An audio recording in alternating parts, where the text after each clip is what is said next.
process for dealing with problems is kind of broken if you're not addressing these things. Yeah, especially and I mean, the age of the metaverse, outcomes and analytics, it's constantly making sure that you're utilizing the data that you have. I was had a podcast with Augusto, chief medical officer, and he was talking about all this data, rich data, clinical outcomes data that they'd had for a decade, and they really hadn't done anything with it before he got there.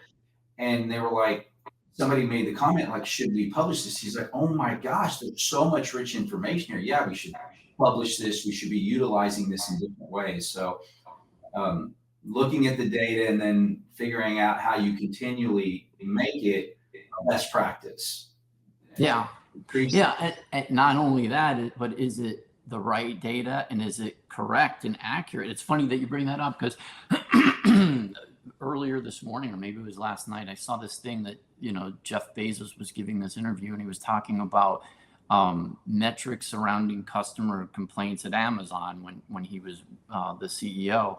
And he received a report that said Amazon addresses customer calls within 60 seconds or something along those lines. And so in the middle of the meeting, he stopped what he was doing and he picked up the phone and called the customer service.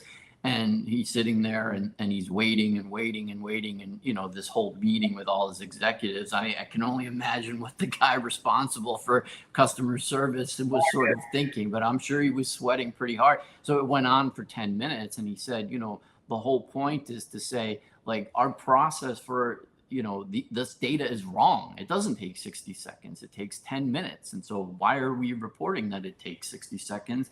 Something is not right here. So fix that. Yeah, I wouldn't want to be the guy on the other end that answered the call. But